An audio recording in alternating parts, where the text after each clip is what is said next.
Hello students, कैसे हो आप लोग। आज हम स्टार्ट कर रहे हैं chapter 1, that is nutrition in plants. ये क्लास 7th के साइंस का चैप्टर 1 है। स्टार्ट करते हैं हम। In class 6th, you learn that food is essential for all living organism. Class 6th class में आप लोग पढ़ के आए हैं कि जो फूड होता है वो क्या होता है, बहुत ज़्यादा ज़रूरी है लिविंग ऑर्गेनिजम्स के लिए। You also learn that carbohydrates, proteins, fats, vitamins and minerals are components of food. हमने ये भी पढ़ा है कि कार्बोहाइड्रेट्स, प्रोटीन, फैट्स, विटामिन्स और मिनरल्स ये सब क्या हैं, कॉम्पोनेंट्स हैं फूड के, right? And these components of food are necessary for our body and are called nutrients. तो ये जो न्यूट्रिएंट्स हैं ये क्या होते हैं, जो हमने पढ़ा, ये कार्बोहाइड्रेट्स, प्रोटीन्स, फैट्स, विटामिन्स और मिनरल्स, ये सब क्या है, कंपोनेंट ऑफ फूड है और ये बहुत ज़्यादा ज़रूरी है हमारी बॉडी के लिए। यहाँ से हमें सारा न्यूट्रिएंट्स मिलता है। All living organisms require food. जितने भी लिविंग ऑर्गेनिजम्स हैं उन्हें फूड तो चाहिए होता है, ठीक है। Plants can make their food themselves but animals including humans can not.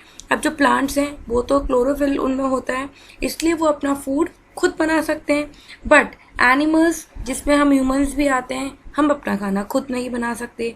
तो हमें खाने के लिए क्या करना पड़ता है, हम खाने के लिए डायरेक्टली और इनडायरेक्टली डिपेंड करते हैं प्लांट्स के ऊपर। They get it from plants और एनिमल्स दैट ईट प्लांट्स। तो और हम भी हैं, हम डायरेक्टली इनडायरेक्टली किस पर डिपेंड कर रहे हैं, प्लांट्स पे डिपेंड कर रहे हैं हमारे खाने के लिए, या फिर ऐसे एनिमल्स पे जो कि प्लांट्स को खाते हैं, राइट। अब यहाँ पे एक छोटा सा कॉलम दे रखा है, Boojho wants to know how plant prepare their own food. अब बोजू क्या जानना चाहता है कि प्लांट अपना खाना खुद कैसे प्रिपेयर करते हैं। खैर ये तो हम भी जानना चाहते हैं, तो अब हम आगे पढ़ते हैं। जो इसका फर्स्ट पॉइंट है वो है mode of nutrition in plants.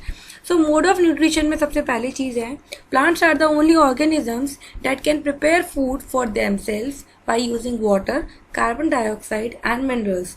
The raw materials are present in their surroundings. अब जो प्लांट है वो इकलौता ऑर्गेनिज्म है जो अपना खाना खुद बना सकता है। अब उसे कुछ चाहिए होगा खाना बनाने के लिए, जैसे हमें क्या चाहिए होता है, हम खाना बनाते हैं या हम कोई सब्जी बनाते हैं तो हमें नमक, मिर्ची, धनिया वगैरह वगैरह वो सब चीज़ें चाहिए होती हैं, राइट। उसी तरह प्लांट्स को अपना फूड बनाने के लिए चीज़ें चाहिए होती हैं। तो उनकी चीज़ें क्या हैं जो उन्हें रिक्वायर्ड हैं, वो हैं वाटर, कार्बन डाइऑक्साइड और मिनरल्स। और ये सभी रॉ मटेरियल्स उन्हें कहाँ से मिल जाते हैं, उनके आसपास की सराउंडिंग से मिल जाते हैं।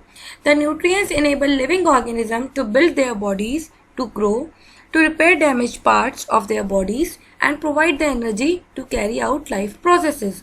अब जो न्यूट्रिएंट्स हैं वो लेना ज़रूरी क्यों है, उसका कुछ रीज़न है। जो न्यूट्रिएंट्स हैं वो क्या करते हैं, हमारी बॉडी को या जो लिविंग ऑर्गेनिजम्स हैं उनकी बॉडी को इस लायक बनाते हैं कि उनकी बॉडी ग्रो हो सके, जो भी हमारे रिपेयर, जो डैमेज पार्ट हैं वो रिपेयर हो सकें। कई बार हमारे चोट लग जाती है तो कहीं मांस फट जाता है या कहीं हड्डी टूट जाती है, तो वो रिपेयर होने के लिए भी तो हमें कुछ ना कुछ चाहिए, और हमारी बॉडी में ग्रोथ हो। छोटी सी हाइट के तो हम रहेंगे नहीं। अब जब छोटे थे तो हमारी हाइट छोटी थी, जैसे हम बड़े हुए तो और बढ़ते गए, तो हमारी बॉडी क्या हो रही है, ग्रो कर रही है। तो ये न्यूट्रिएंट्स के कारण ही ये सब चीज़ें हो पाती हैं, और इसी के कारण हमें एनर्जी मिलती है ताकि हम अपने बाकी प्रोसेसेस कर पाएँ, ठीक है। अगला है, nutrition is a mode of taking food by an organism and its utilisation by the body. ये एक मेन डेफिनेशन है कि न्यूट्रिशन होता क्या है, कि एक मोड है जिससे हम खाना खाते हैं और उस खाने को हमारी बॉडी क्या कर रही है, यूटिलाइज कर रही है। The mode of nutrition in which organism make food themselves from simple substance is called autotrophic nutrition. Auto means self and trophos means nourishment. अब हम पढ़ेंगे कि ऑटोट्रॉपिक न्यूट्रिशन क्या होता है। एक इस तरह का मोड, खाना बनाने का इस तरह का तरीका जिसके अंदर जो ऑर्गेनिज्म है वो अपना खाना खुद से बना रहा है। ऑटो का मतलब क्या होता है, सेल्फ, और ट्रोफ का मतलब होता है नरिशमेंट या फिर न्यूट्रिशन। तो ऐसे प्लांट्स जो कि अपना खाना खुद बनाते हैं उन्हें हम क्या कहते हैं, ऑटोट्रॉप्स। और उस तरह के न्यूट्रिशन को क्या कहेंगे, autotrophic nutrition. Animals and most other living organisms take in ready-made food prepared by the plants. They are called heterotrophs. Hetero का मीन्स क्या होता है, अदर। और ट्रॉपिक का मतलब क्या होता है या ट्रोफोस का मतलब क्या होता है, नरिशमेंट। तो ऐसे एनिमल्स या जो बाकी अदर ऑर्गेनिजम्स जो डिपेंड करते हैं जो खाना प्लांट ने बनाया है उसे खाने में, तो उन्हें हम क्या कहते हैं, हेटेरोट्रॉपिक न्यूट्रिशन। अब यहाँ हमारे पास एक छोटा सा ब्लॉग दे रखा है जिसमें लिखा है Paheli wants to know why our body can not make food from carbon dioxide, water and minerals like plants do. अब पहेली ये जानना चाहती है कि जिस तरह से प्लांट्स अपना खाना खुद बना रहे हैं तो हमारी बॉडी कार्बन डाइऑक्साइड, वाटर और मिनरल्स की तरह लेने के बाद खाना क्यों नहीं बना सकती है। Now we may ask where the food factories of plants are located. अब हम ये भी पूछ सकते हैं कि भाई हम खाना बनाते हैं अपने किचन में, तो प्लांट्स खाना कहाँ बनाते हैं, तो उनकी जो फूड फैक्ट्री है वो कहाँ है। Whether food is made in all parts of the plant और ओनली इन सर्टेन प्लांट्स। क्या खाना पूरी प्लांट की बॉडी में बनता है या कुछ ही जगह पे बनता है। How do plants obtain the raw material from the surroundings. अब भाई हमारे तो हाथ हैं तो हम जाके नमक खत्म होता है तो ले आते हैं, लेकिन प्लांट्स अपना रॉ मटेरियल कहाँ से लेके आते हैं। How do they transport them to the food factories of the plant. और अगर लेकर भी आ जाते हैं या रॉ मटेरियल मिल जाता है तो वो बाकी बॉडी पार्ट्स पे खाने को कैसे बेचते हैं। इन सब के जवाब हमें अगले टॉपिक में मिलेंगे जो है photosynthesis, food making process in plants. Photosynthesis एक ऐसा प्रोसेस है जिसके अंदर प्लांट अपना खाना अपने लीव्स के अंदर बनाता है। ठीक है, अब आगे बढ़ते हैं। Leaves are the food factories of plants. Leaves क्या हैं, लीव्स हैं फूड फैक्ट्रीज किसकी, प्लांट्स की। They synthesise of food in plants occur in leaves. जो भी खाना सिंथेसाइज हो रहा है प्लांट्स के अंदर वो कहाँ होता है, लीव्स में बोलता है। इसलिए हम लीव्स को क्या कहते हैं, फूड फैक्ट्रीज ऑफ प्लांट। ये भी 1 मार्क के क्वेश्चन में कई बार स्कूल में पूछा जाता है कि what are the food factories of plant. तो इसका आंसर क्या है, लीव्स।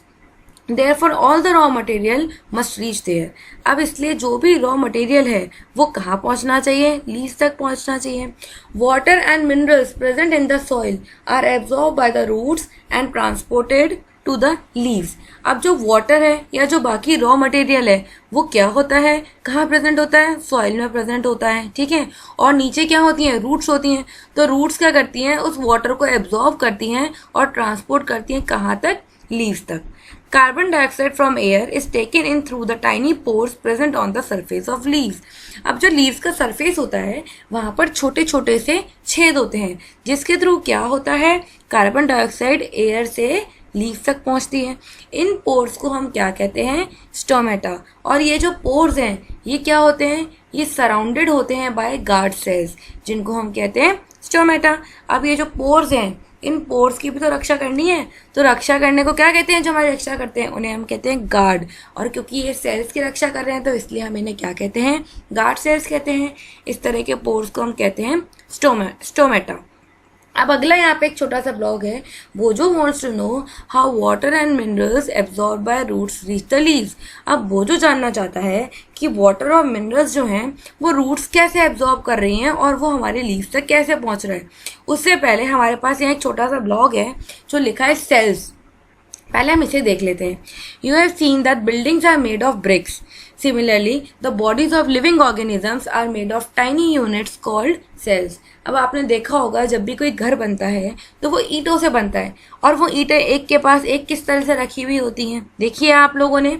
उसी तरह से जो हमारी बॉडी है लिविंग ऑर्गेनिजम्स की वो किससे बनी हुई होती हैं, छोटे छोटे यूनिट्स होते हैं जिन्हें हम कहते हैं सेल्स। तो वो किससे बनी होती है, हमारी बॉडी सेल से बनी होती है। ठीक है, लेकिन हम सेल्स को खुली आंखों से नहीं देख सकते, तो cells can be seen only under the microscope. वो माइक्रोस्कोप के अंदर ही हम देख सकते हैं। Some organisms are made of only 1 cells. अब कुछ ऑर्गेनिजम्स क्या होते हैं, एक ही सेल से बने होते हैं और कुछ बहुत सारे सेल से बने हुए होते हैं। तो ऐसे ऑर्गेनिज्म जो सिंगल सेल से बने होते हैं या एक ही सेल से बने होते हैं उन्हें हम कहते हैं यूनिसेलुलर। और जो बहुत सारे सेल से बने हुए होते हैं उन्हें हम क्या कहेंगे, गैस करो, बहुत सारे, इसका मतलब multi cellular.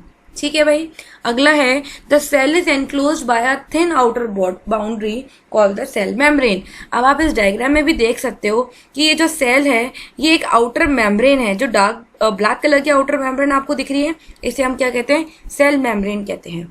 Most cells have a distinct centrally located spherical structure called the nucleus. अब ये आप देख रहे हो बिल्कुल बीचों बीच यहाँ पे एक राउंड में हमारे पास क्या है, न्यूक्लियस है, ये ज़्यादातर क्या होता है, सेल के बीच में ही होता है, इसे हम कहते हैं न्यूक्लियस।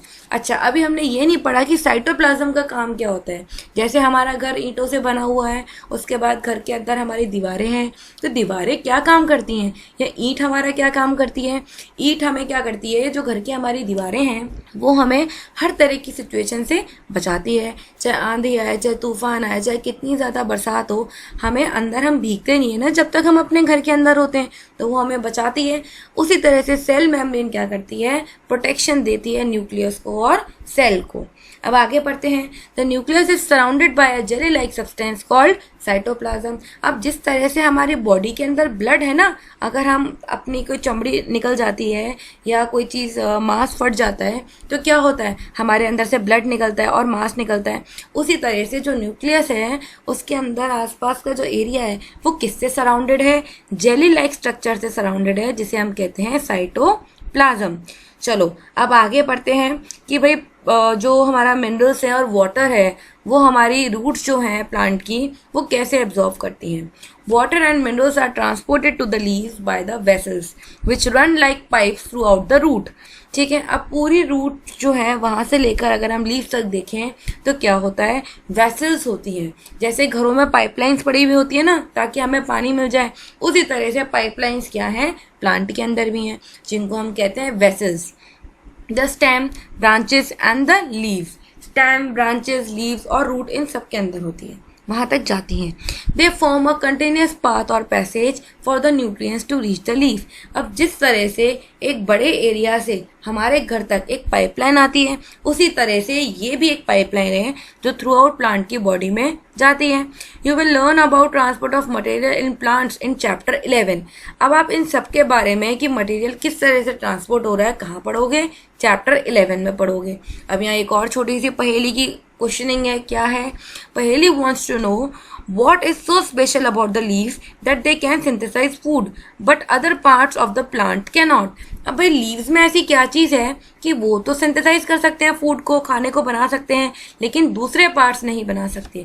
कहने का मतलब ये है कि लीव्स जो है वो तो अपना खाना बना पा रही हैं, लेकिन रूट्स खाना क्यों नहीं बना सकती हैं। अब इसका आंसर क्या है, चलो आगे पढ़ते हैं। The leaves have a green pigment called chlorophyll. Leaves में क्या होता है, एक ग्रीन कलर का पिगमेंट होता है जिसको हम कहते हैं क्लोरोफिल। वो क्या काम करता है, ये हेल्प करता है लीव्स को कैप्चर करने में एनर्जी ऑफ द सनलाइट। अब सनलाइट तो सबको मिल जाती है, सूरज तो रोज सुबह निकलता है और शाम को चला जाता है, ठीक है।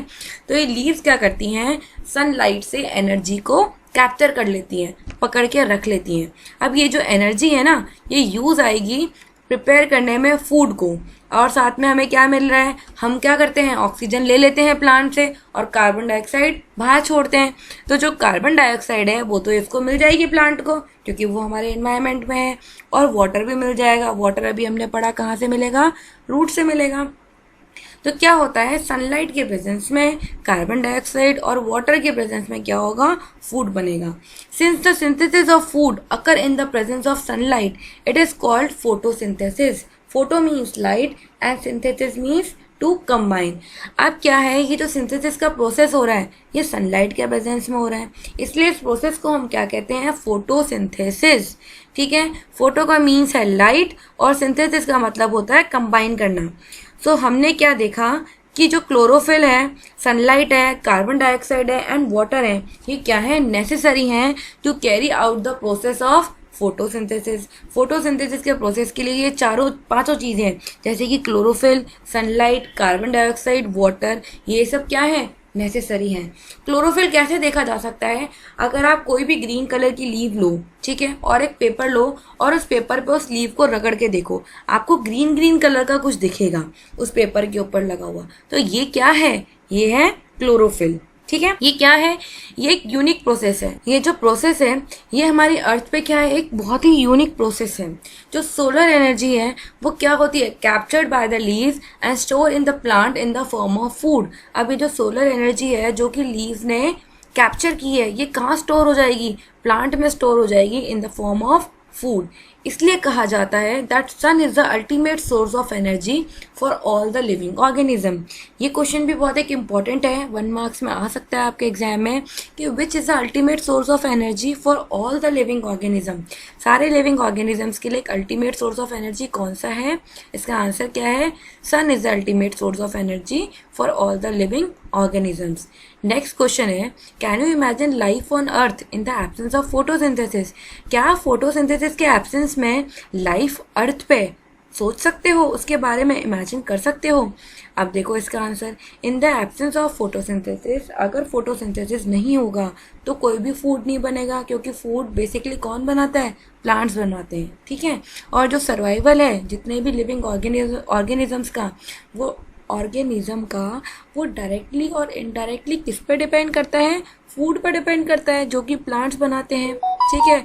Besides oxygen which is essential for the survival of human beings. अब प्लांट्स के अलावा ऑक्सीजन भी जो है वो बहुत ज़्यादा ज़रूरी है ह्यूमन बींग्स के लिए, जो फोटोसिंथेसिस के दौरान प्रोड्यूस होती है, ठीक है। अगर फोटोसिंथेसिस नहीं होगा तो लाइफ ऑन अर्थ पॉसिबल नहीं है। अब एक छोटा सा ब्लू ब्लॉक्स है, हम इसको पढ़ते हैं।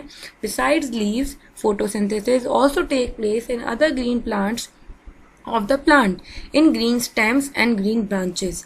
अब केवल लीव्स में ही खाना नहीं बनता है, कुछ प्लांट्स के अंदर ग्रीन कलर की जो स्टेम होती है और ग्रीन कलर की ब्रांचेस होती है, उनके अंदर भी फूड प्रिपेयर्ड होता है। जैसे कि हम डेजर्ट प्लांट में देखते हैं, the desert plants have scale और spine like leaves to reduce loss of water by transpiration. Transpiration क्या होता है? वाटर का उड़ जाना, वाटर प्लांट की बॉडी से उड़ जाता है।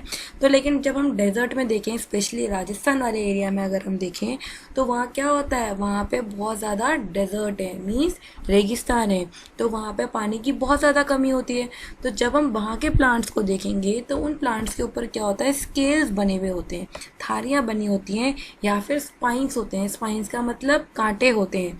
तो वो क्यों होते हैं? ताकि वो हेल्प कर सके प्लांट्स को पानी को रोकने में, ताकि लॉस ऑफ वाटर ना हो pi by the process of transpiration. तो जो these plants have green stems which carry out photosynthesis. तो ऐसे प्लांट्स के पास लीव्स तो होती नहीं है, उनके पास क्या होता है? ग्रीन कलर की स्टेम्स होती हैं, जो कि फोटोसिंथेसिस का प्रोसेस करती हैं। अब यहाँ आप देख सकते हो एक डायग्राम है। इस डायग्राम को हम बाद में डिस्कस करेंगे, पहले हम आगे पढ़ते हैं। During photosynthesis, chlorophyll containing cells of leaves in the presence of sunlight use carbon dioxide and water to synthesize carbohydrates। अब क्या होता है? फोटोसिंथेसिस के प्रेजेंस में, जब भी फोटोसिंथेसिस का प्रोसेस होगा तो क्लोरोफिल कहाँ होता है? लीव्स होती है, लीव्स के अंदर सेल्स होते हैं, और सनलाइट और कार्बन डाइऑक्साइड के प्रेजेंस में और वाटर के प्रेजेंस में ये क्या बनाता है? कार्बोहाइड्रेट्स बनाता है। इसको हम एक इक्वेशन से भी समझ सकते हैं। ये इक्वेशन बहुत इंपॉर्टेंट है, और ये जो फोटोसिंथेसिस का प्रोसेस है ना, ज़्यादातर स्कूल्स में ये प्रोसेस जो है 5 नंबर के क्वेश्चंस में आता ही आता है, तो इसे ध्यान से समझें। यहाँ हम देख सकते हैं हमारे पास है कार्बन डाइऑक्साइड, और कार्बन डाइऑक्साइड जो हमारे थ्रू प्लांट्स को मिली है, और ये इन्वायरमेंट में प्रेजेंट है, प्लस वाटर कहाँ से मिल रही थी? रूट से मिल रही थी। सनलाइट हमें सन से मिल गई। क्लोरोफिल लीव्स के अंदर होता ही है। इन सब के प्रेजेंस में क्या बन रहा है? कार्बोहाइड्रेट बन रहा है, और साथ में क्या बनता है? ऑक्सीजन बनती है। इसे हम एक डायग्राम से समझ सकते हैं। ये पूरा एक लीफ का डायग्राम है, इसका एक छोटा सा पार्ट यहाँ दिखा रहे हैं। ये लीफ है, लीफ का ये पूरा डायग्राम है। यहाँ पर क्या होते हैं? बीच में गार्ड सेल्स होते हैं, और ये है स्टोमेटल ओपनिंग। ये है हमारी स्टोमेटल ओपनिंग। यहाँ से स्टोमेटा खुलता है और बंद होता है, और ये खुलना और बंद होना कौन गार्ड करता है, कौन देखता है? Guard cells. जैसे हम किसी शोरूम में जाते हैं तो वहाँ आपने देखा होगा कि बाहर एक गार्ड खड़ा होता है ना, वो गेट को खोलता है और बंद करता है। तो गेट खुलने और बंद होने के लिए कौन रिस्पॉन्सिबल है शोरूम में? गार्ड रिस्पॉन्सिबल है। उसी तरह से ये जो स्टोमेटा की ओपनिंग है ना, ये स्टोमेटा की ओपनिंग खुलने के लिए कौन रिस्पॉन्सिबल है? गार्ड सेल रिस्पॉन्सिबल होते हैं, इसलिए इसे हम कहते हैं गार्ड सेल। अब हम यहाँ देख रहे हैं ये गार्ड सेल के अंदर का पार्ट है, जहाँ पे ग्रीन ग्रीन कलर का क्या है हमारे पास? क्लोरोफिल है। ये हमारे गार्ड सेल्स हैं, क्योंकि यहाँ से पूरा देखो आप बंद है, और ये स्टोमेटल ओपनिंग है।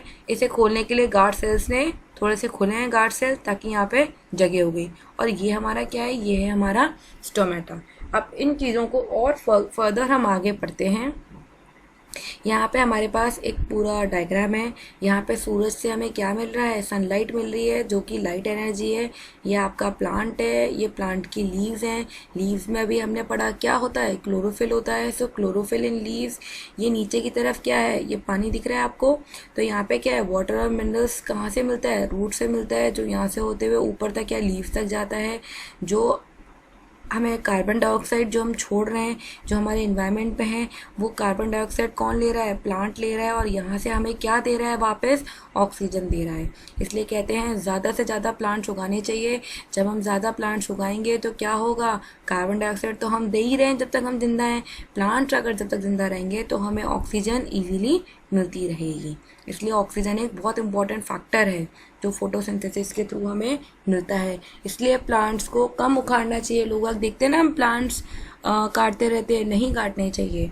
अब आगे बढ़ें। During the process oxygen is release. अब इस पूरे प्रोसेस में क्या रिलीज हो रहा था, ऑक्सीजन रिलीज हो रहा था और कार्बोहाइड्रेट भी हमें मिल रहा था, जो कि कन्वर्ट हो जाता है किसमें, स्टार्च में कन्वर्ट होता है। प्लांट्स के अंदर जो कार्बोहाइड्रेट बना वो किस में कन्वर्ट हो गया, स्टार्च में कन्वर्ट हो गया। The presence of starch in leaves indicate the occurrence of photosynthesis. अब अगर हम चेक करें कि स्टार्च अगर प्रेजेंट है लीव्स के अंदर, तो इससे हमें क्या पता लग जाएगा कि वहाँ पे फोटोसिंथेसिस का प्रोसेस हुआ है। और स्टार्च को हम क्या कहते हैं, कार्बोहाइड्रेट भी कहते हैं। अब बोजो को एक और क्वेश्चन आया। Boojho has observed some plants with deep red, violet और brown leaves. He wants to know whether these leaves also carry out photosynthesis। अब वो जो ये जानना चाहता है कि कुछ प्लांट्स हैं जो कि रेड एंड वायलेट और ब्राउन कलर की लीव्स होती हैं कुछ। सो अब ये चीज़ चेक करने के लिए हम क्या करेंगे, दो पॉटेड प्लांट्स लेंगे। पॉटेड प्लांट्स मीन्स ऐसे दो प्लांट्स जो कि हमने गमले में लगा रखा है, जो सेम काइंड के हों, एक जैसे हों, और उनको हम एक ब्लैक बॉक्स के अंदर जहाँ पे थोड़ा अंधेरा हो वहाँ रखेंगे 72 आवर्स के लिए, राइट। और जो दूसरा वाला है उसे हम रखेंगे सनलाइट के अंदर।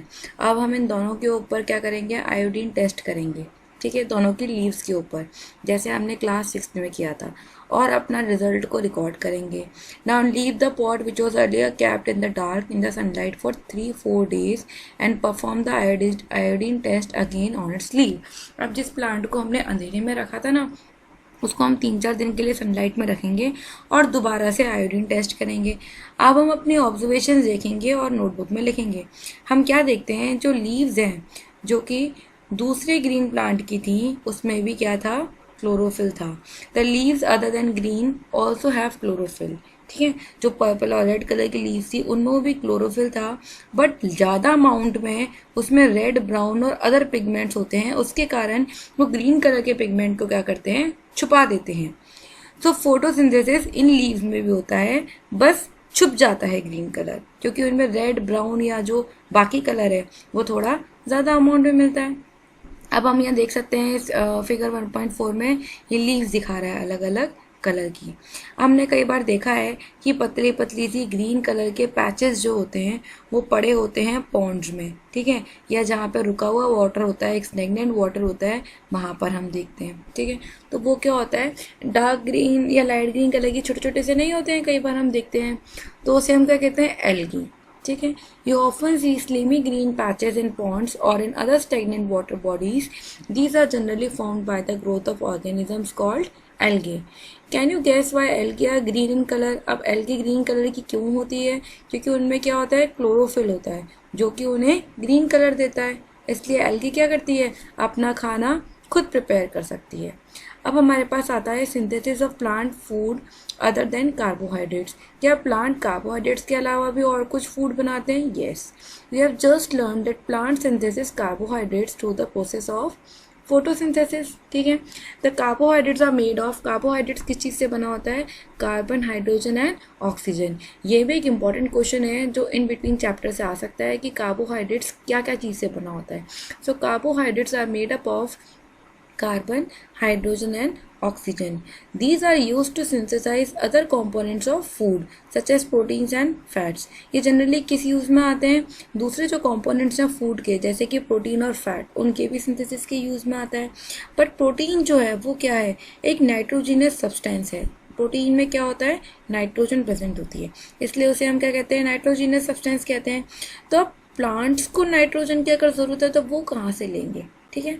अब हमने कई बार पढ़ा है कि जो नाइट्रोजन होती है वो क्या होती है, गैसियस फॉर्म में होती है, कहाँ पर, एयर में, हमारे सराउंडिंग्स के अंदर होती है, ठीक है। पर प्लांट्स उस गैस को एब्जॉर्ब नहीं कर सकते हैं, ठीक है, उस फॉर्म के अंदर। सॉइल जो होती है, जो मिट्टी होती है, उसके अंदर क्या होता है, कुछ बैक्टीरिया होते हैं जो कन्वर्ट करते हैं। Soil has certain bacteria that convert gaseous nitrogen into a usable form.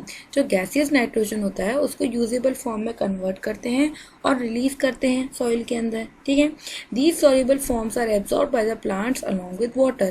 अब जिस तरह से water roots के through पूरे body parts में जा रहा है plant की, उसी तरह से ये जो nitrogen है ये भी पूरे body parts में चली जाती है। These soluble forms are absorbed by the plants along with water. और ये जो soluble form है ये प्लांट एब्जॉर्ब कर लेते हैं वाटर के साथ। Also you might have seen farmers adding fertilisers rich in nitrogen to the soil. In this way the plants fulfil their requirements of nitrogen along with other constituent. अब कई बार हमने देखा है कि जो नाइट्रोजन होती है वो फर्टिलाइज़र, जो खाद होती है, उस ऐसी खाद जो कि नाइट्रोजन में रिच होती है, वो आप देखते हो कई बार फार्मर्स जो हैं वो मिट्टी में डालते हैं। इस तरह से प्लांट की जो रिक्वायरमेंट है किसकी, नाइट्रोजन की, वो पूरी हो जाती है। Plants can then synthesise components of food other than carbohydrates such as proteins and fats. और इस तरह से प्रोटीन और फैट्स जो हैं वो भी प्लांट्स जो हैं सिंथेसाइज कर सकते हैं, जिस तरह से वो कार्बन डाइऑक्साइड को सिंथेसाइज कर रहे हैं। ना हमारा नेक्स्ट टॉपिक है other modes of nutrition in plants. There are some plants which do not have chlorophyll. अब कुछ प्लांट्स ऐसे भी होते हैं जिनमें क्लोरोफिल नहीं होता है, so they can not synthesise their food. How do they survive and from where do they derive nutrition? Like humans and animals, such plants depend on food produced by other plants. They use the heterotrophic mode of nutrition. अब कुछ ऐसे plants हैं जिनके पास में chlorophyll नहीं होता है, तो वो कैसे सिंथेसाइज करेंगे अपना फूड कैसे बनाएंगे, वो कैसे सर्वाइव करेंगे, और वो अपना न्यूट्रिशन कहाँ से डिराइव करेंगे। जैसे कि ह्यूमंस और एनिमल्स होते हैं, तो हम क्या करते हैं, दूसरों पर डिपेंड करते हैं, प्लांट्स पे या ऐसे एनिमल्स पे जो प्लांट्स ईटिंग हो, ठीक है। उसी तरह से हेटेरोटॉपिक मोड ऑफ न्यूट्रिशन से वो अपना फूड सिंथेसाइज करते हैं। अब हम फिगर 1.5 देखते हैं। ये देखो, ये आपने कई बार देखा होगा, जो आसपास पार्क होते हैं या रोड साइड पे जो पेड़ लगे हुए होते हैं, वहाँ पे आपको ऐसे येलो येलो कलर की कोई चीज़ बिछी हुई दिखती है प्लांट्स के ऊपर, बड़े बड़े ट्रीज़ के ऊपर। इसे हम क्या कहते हैं, अमरबेल या कसकटा। ये क्या करती है, प्लांट्स जो खाना बनाते हैं ना, उस खाने को खाती रहती है प्लांट्स पे रह के, ठीक है, और थोड़े टाइम में धीरे धीरे उस प्लांट को सुखा देती है। Do you see yellow tubular structures twining around the stem and branches of a tree. ये क्या होता है, येलो कलर का ट्यूब जैसी होती है ना, उस तरह से होती है। इस प्लांट को हम कहते हैं कसकटा या अमरबेल। इसके अंदर क्लोरोफिल नहीं होता है। ये क्या करती है, it takes readymade food from the plant, ठीक है। ये बना बनाया खाना प्लांट से लेती है। On which it is climbing, जिसके ऊपर ये क्लाइंब करती है, जिसके ऊपर ये लगी रहती है। The plant on which it climbs is called a host. अब जिस प्लांट के ऊपर ये चढ़ रही है ना, ये जो ग्रीन कलर का आप पेड़ देख रहे हो फिगर 1.5 में, इसको हम क्या कहते हैं, होस्ट। जैसे हम पार्टी ऑर्गेनाइज करते हैं, सपोज आपका बर्थडे है और आप घर में एक पार्टी थ्रो कर रहे हो अपने फ्रेंड्स को, तो आप क्या हुए, उस पार्टी के होस्ट हुए ना, क्योंकि आपने वो पार्टी दी है। इसी तरह से जो प्लांट है जिस पे क्लाइम कर रही है, उसका खुद का घर है, और ये क्या, ये तो मेहमान है, ये आके उस पर रह रही है, तो उसे हम कहते हैं प्लांट को host. Since it deprive the host of valuable nutrients it is called a parasite. अब ये जो भी वैल्यूएबल न्यूट्रिएंट्स है ना, जो उस प्लांट के हैं या जो होस्ट के हैं, ये उसको खाती है, उससे लेती है, इसलिए हम इसे क्या कहते हैं, पैरासाइट्स, ठीक है। Are we and the other animals also parasites on the plants? You should think about it and discuss with your teacher. अब आपको ये चीज़ सोचनी चाहिए कि क्या हम भी प्लांट से खाना खाते हैं, तो क्या हम भी पैरासाइट हैं? नहीं, हम उनका खाना लेकर अपनी जगह बैठे रहते हैं जो चीज़ बनानी है। ऐसा नहीं करते हैं कि उनका सारा ही न्यूट्रिएंट्स ले लें जो बनाते हैं ना। पहेली का एक और क्वेश्चन आया। Paheli wants to know whether mosquitoes, bedbugs, lice and leeches that suck our blood are also parasites. जैसे कि मॉस्किटो हैं या बग्स हैं या लाइस मीन्स जुए, और लीचेस जो छोटे से आपने देखा होगा एनिमल होता है एक छोटा सा जो हमारा ब्लड सक करता है, जिसे हम जॉग भी कहते हैं, leeches that suck our blood are also parasites. क्या वो भी पैरासाइट्स हैं? देखते हैं। हैव यू सीन और heard of plants that can eat animals? There are few plants which can trap insects and digest them. It is not amazing. Such plants may be green or some other color. Look at the plant in figure 1.6। ठीक है, अब कुछ ऐसे plants होते हैं जो कि animals को भी खाते हैं, कोई बड़ी बात नहीं है, उन्हें खा के डाइजेस्ट भी कर लेते हैं, और ज़रूरी नहीं वो ग्रीन कलर के ही हों, किसी और कलर के भी हो सकते हैं। अब हम ये फिगर 1.6 देख रहे हैं, यहाँ पे आपको एक पिक्चर दिख रही है जिसे हम कहते हैं पिक्चर प्लांट। इस तरह से इसका एक थैला होता है, जैसे ही यहाँ पे कोई प्लांट आके बैठता है फटाफट से थैला बंद हो जाता है। ठीक है, इसे हम कहते हैं पिक्चर प्लांट। अब हम ऊपर पढ़ते हैं, इसका जो स्ट्रक्चर होता है वो मॉडिफाई होता है, जो लीफ स्ट्रक्चर है वो थैले के जैसे फॉर्म में होगा। The apex of the leaf forms a lid which can open and close the mouth of the pitcher plant. ठीक है, अभी आप देख रहे हो यहाँ पे ये क्या है, ये लीफ है, लेकिन लीफ का एक पार्ट क्या है, मॉडिफाइड हो रखा है। ये इसके ऊपर का डस्टबिन, जैसे डस्टबिन होती है ना, उसी तरह से होता है कि इसमें कचरा जैसे ही आया है डस्टबिन बंद हो जाएगी। और पढ़ते हैं हम, inside the pitcher there are hair which are directed downward. इसके अंदर क्या होते हैं, थोड़े थोड़े से बाल होते हैं जो कि नीचे की तरफ होते हैं। When an insect lands in the pitcher the lid closes and the trapped insect get entangled into the hair. अब जैसे हमारे नोज़ में कुछ हेयर्स होते हैं, जैसे ही हम सांस लेते हैं धूल मिट्टी होती है, वो क्या होता है, हमारे जो नोज़ के हेयर्स हैं, नाक के जो बाल हैं, वो उसके अंदर आ जाती है और उसे हम बाद में साफ़ कर सकते हैं। इसी तरह से यहाँ क्या होता है, इसके अंदर हेयर्स होते हैं पिक्चर प्लांट के अंदर। जैसे ही कोई इंसेक्ट वहाँ आके बैठेगा, ये क्या होगा, फटाफट से बंद हो जाएगा, जो उसकी लिड है बंद हो जाएगी। ठीक है, और इस तरह से क्या होता है, जो इंसेक्ट है वो डाइजेस्ट हो जाएगा, किसके थ्रू, प्लांट के थ्रू, क्योंकि प्लांट क्या करता है, सिक्रीट करता है डाइजेस्टिव जूस। जैसे हमारी बॉडी खाने को डाइजेस्ट करने के लिए डाइजेस्टिव जूस सिक्रीट करती है, उसी तरह से इंसेक्ट की जो बॉडी है वो भी क्या करती है, डाइजेस्टिव जूसेस सिक्रीट करती है, जिसके कारण ये जो खाना है, जो इंसेक्ट है, ये डाइजेस्ट हो जाएगा। इस तरह के इंसेक्ट ईटिंग प्लांट्स को हम कहते हैं इंसेक्टिवोरस प्लांट। और पॉसिबल है कि जो इस तरह के प्लांट्स हैं ये सारा का सारा न्यूट्रिएंट्स सॉइल से भी ले सकते हैं जहाँ पे ग्रो करते हैं। सो बूजो इस बात के लिए कंफ्यूज है, if the pitcher plant is green and carries out photosynthesis then why does it feed on insect.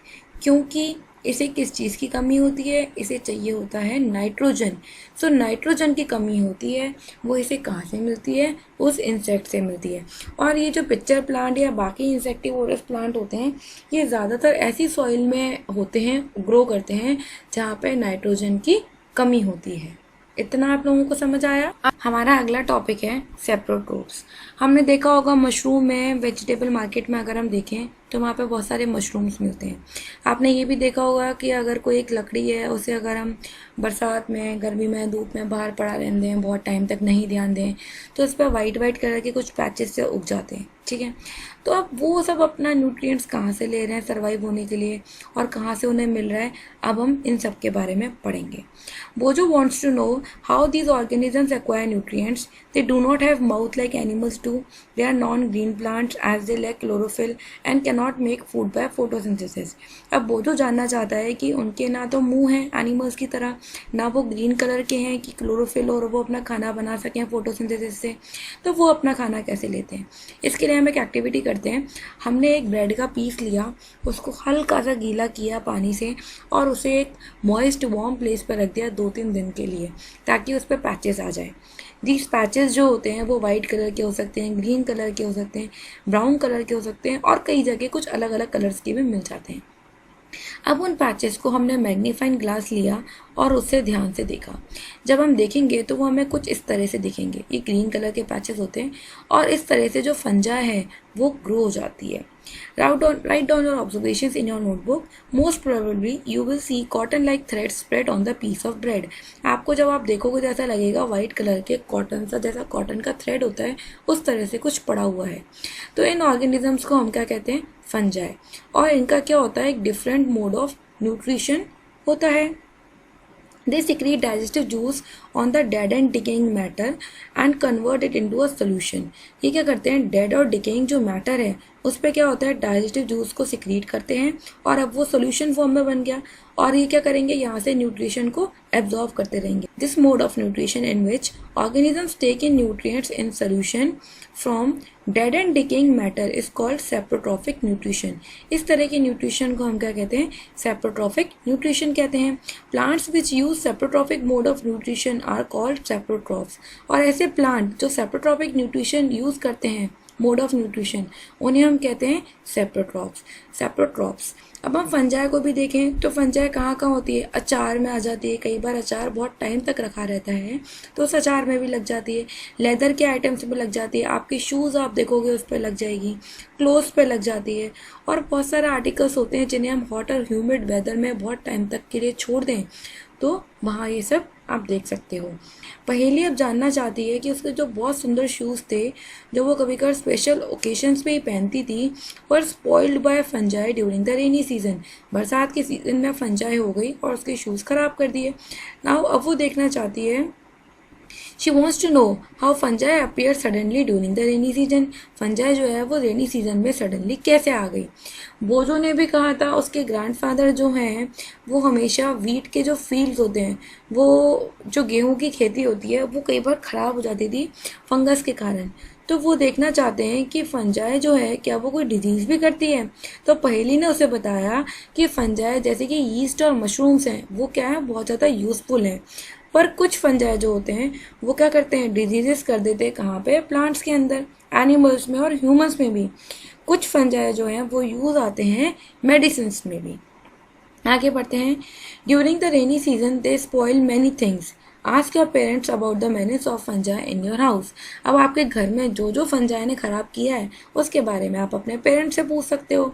The fungal spores are generally present in the air, जो फंगल के स्पोर्स होते हैं ना वो जनरली क्या होते हैं, एयर में प्रेजेंट होते हैं। ठीक है, जब ये वेट और वार्म थिंग्स के ऊपर आते हैं तो क्या करते हैं, जर्मिनेट करते हैं और ग्रो करते हैं, बढ़ते हैं। तो हम इनको अपनी चीज़ों को ख़राब होने से कैसे बचा सकते हैं वो हमें देखना है। ठीक है, some organisms live together and share shelter and nutrients, कुछ ऑर्गेनिजम्स क्या होते हैं, एक साथ रहते हैं और अपना खाना और न्यूट्रिएंट्स रहना क्या करते हैं, शेयर करते हैं। इस तरह के रिलेशनशिप को हम कहते हैं सिम्बायोटिक रिलेशनशिप। इस तरह के रिलेशनशिप को हम क्या कहते हैं, सिम्बायोटिक रिलेशनशिप। फॉर एग्जाम्पल, कुछ तरह के फंजाई जो होते हैं वो क्या करते हैं, रूट्स में रहते हैं पेड़ों की। ठीक है, the tree provides nutrients to the fungus and in return receives help from it to take up water and nutrients from the soil। अब पेड़ क्या काम करता है, न्यूट्रिएंट्स प्रोवाइड करता है फंगस को, और फंगस का काम करता है उनके लिए वाटर और न्यूट्रिएंट्स कहाँ से लेता है, सॉइल से लेता है। तो ये जो एसोसिएशन है, जो ये इस तरह से रह रहे हैं, ये बहुत ज़्यादा इंपॉर्टेंट है प्लांट के लिए, ट्री के लिए। अब हम आगे देखते हैं। इन ऑर्गेनिजम्स लाइक लिचेंस, लाइचेंस एक तरह का ऑर्गेनिज्म है, इसके अंदर क्या होता है, क्लोरोफिल कंटेनिंग पार्टनर है। ठीक है, विच इज़ एन एल्गा। लाइचेंस में क्या होता है, एल्गा और फंगस एक साथ रहते हैं। एल्गा क्या है, जो अभी हमने पढ़ा, जो काई होती है उस क्या कलर होता है, उसका ग्रीन कलर होता है, इसलिए उसके अंदर क्या होता है, क्लोरोफिल होता है। अब वो किसके साथ रहती है, फंगस के साथ रहती है। फंगस उसे क्या प्रोवाइड करता है, शेल्टर, वाटर और मिनरल्स। किसे प्रोवाइड करता है, एल्गा को। और इन रिटर्न उसके बदले में एल्गा क्या करती है, उसके लिए खाना बनाती है, उसको फूड प्रोवाइड करती है by the process of photosynthesis. अब जो हमारा अगला टॉपिक है वो है how nutrients are replenished in the soil, nutrients किस तरह से सॉइल में मिलते हैं। Have you seen farmer spreading manure और फर्टिलाइजर्स इन द फील्ड्स और gardens during them in lawns, gardeners during them in lawns और इन पॉट्स। आपने देखा है कई बार कुछ जो फार्मर्स होते हैं, जो किसान होते हैं, वो फर्टिलाइजर्स और खाद डालते हैं फील्ड के अंदर। ठीक है, गार्डनिंग करते हैं तब भी, उनके लॉन्स में भी और उनकी खेती बाड़ी के टाइम पे भी। आपको पता है वो क्यों डालते हैं, हमने अभी तक पढ़ा है कि जो प्लांट है वो एब्जॉर्ब करता है मिनरल्स, न्यूट्रिएंट्स कहाँ से, सॉइल से। तो कुछ अमाउंट ऑफ जो सॉइल है, ठीक है, so their amounts in the soil keep on declining.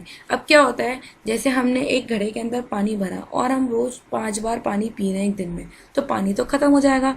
उसी तरह से क्या होता है, सॉइल के अंदर जो मिनरल्स या न्यूट्रिएंट्स पहले से प्रेजेंट होते हैं, क्योंकि प्लांट्स उन्हें रोज़ एब्जॉर्ब करते रहते हैं, तो वो क्या होते हैं, कम होते जाते हैं। फर्टिलाइजर्स और जब मैन्योर्स हम उसमें डालते हैं, खाद या केमिकल्स डालते हैं, तो उसमें नाइट्रोजन, पोटेशियम और फॉस्फोरस जैसे न्यूट्रिएंट्स आते जाते हैं। ये न्यूट्रिएंट्स क्या होते हैं, टाइम टू टाइम हमें ऐड करते रहना चाहिए सॉइल के अंदर, ताकि सॉइल में इनकी कमी ना हो। ठीक है। और हम क्या करते हैं, प्लांट्स को अच्छे से ग्रो कर सकते हैं, उसके अंदर प्लांट्स हेल्दी रहेंगे और उनकी जो फुलफिलमेंट होती रहेगी, न्यूट्रिएंट्स की रिक्वायरमेंट है। अगर हमें कोई चीज़ खाने की इच्छा होती है, हमें खाना खाना है बॉडी को ग्रो करने के लिए, खाना खाते हैं, न्यूट्रिएंट्स लेते हैं, उससे क्या होता है, हमारी बॉडी ग्रो करती है। उसी तरह से जो प्लांट्स हैं उनकी भी कुछ रिक्वायरमेंट होती है, और जब हम ये खाद और उनकी रिक्वायरमेंट पूरी करते हैं तो प्लांट्स अच्छे से ग्रो होते हैं। जनरली देखा जाता है जो क्रॉप्स हैं उन्हें क्या चाहिए होता है, बहुत ज़्यादा नाइट्रोजन चाहिए होता है ताकि वो प्रोटीन बना सकें। अब जब भी हार्वेस्ट होता है, जब भी कटाई होती है पौधों की, तो जो सॉइल है उसमें क्या होती है, नाइट्रोजन की कमी हो जाती है, ठीक है। पर हमने देखा है कि नाइट्रोजन गैस तो बहुत ज़्यादा अवेलेबल है बट एयर के अंदर, बट प्लांट जो है उसे यूज़ डायरेक्टली नहीं कर सकते हैं, ठीक है। तो नाइट्रोजन क्या है, जब सॉल्युबल फॉर्म में हम नाइट्रोजन को क्या होता है, सॉल्युबल फॉर्म में कन्वर्ट करना पड़ता है। तो इसे कौन कन्वर्ट करता है, एक बैक्टीरिया होता है जिसको हम कहते हैं राइजोबियम। वो क्या करता है, एटमॉस्फेयर से नाइट्रोजन को लेता है और उसे कन्वर्ट कर देता है सॉल्युबल फॉर्म में। बट राइजोबियम जो है वो अपना खाना खुद नहीं बना सकता। तो राइजोबियम कहाँ रहता है, जैसे कि आपने देखा होगा ग्राम है, ठीक है, या बेसन है, या मटर है, मूंग है, बीन्स हैं, इन सब के अंदर रहता है, ठीक है, इनकी रूट्स में रहता है। और other legumes and provide them with nitrogen, और इन सबको क्या देता रहता है, नाइट्रोजन देता रहता है। मोस्ट ऑफ द पल्सेस, जिनको हम दाल भी कहते हैं, उनमें क्या होता है, लेग्यूमिनस प्लांट होते हैं, ठीक है। इन रिटर्न ये प्लांट क्या करते हैं, उन्हें प्रोवाइड करते हैं फूड और शेल्टर, किसको, उस बैक्टीरिया को। They just have a symbiotic relationship, इसलिए उनमें क्या है, सिम्बायोटिक रिलेशनशिप है। इस तरह का एसोसिएशन जो है वो बहुत ज़्यादा हेल्पफुल होता है फार्मर्स के लिए, ठीक है, क्योंकि उन्हें नए नए तरह के नाइट्रोजन फर्टिलाइज़र उसमें ऐड करने नहीं पड़ते हैं। अब इस चैप्टर में हमने मोस्ट ऑफ द प्लांट्स के बारे में पढ़ा है जो कि ऑटोट्रॉप्स होते हैं। कुछ प्लांट होते हैं जो अदर मोड ऑफ न्यूट्रिशन अपनाते हैं, जैसे पैरासिटिक या सेप्रोट्रॉपिक। वो क्या करते हैं, अपना न्यूट्रिशन किससे लेते हैं, अदर ऑर्गेनिज्म से लेते हैं। मोस्टली जो ऑर्गेनिजम्स हैं या जो हम देखें एनिमल्स हैं, are categorise as heterotrophs since they depend on plants and other animals for their foods. और इसी तरह से हमारे पास इंसेक्टिवोरस प्लांट हैं जिनको हम कहते हैं हेट्रोट्रॉप्स। ये चैप्टर यहाँ ख़त्म होता है। अब हमारे पास कुछ एक कीवर्ड्स हैं, जैसे कि autotrophic, chlorophyll, heterotrophs, host, insectivorous, nutrient, nutrition, parasite, photosynthesis, saprotrophs, saprotrophic and stomata. ये सब हम पॉइंट्स पढ़ चुके हैं। सो आज के लिए चैप्टर ख़त्म होता है।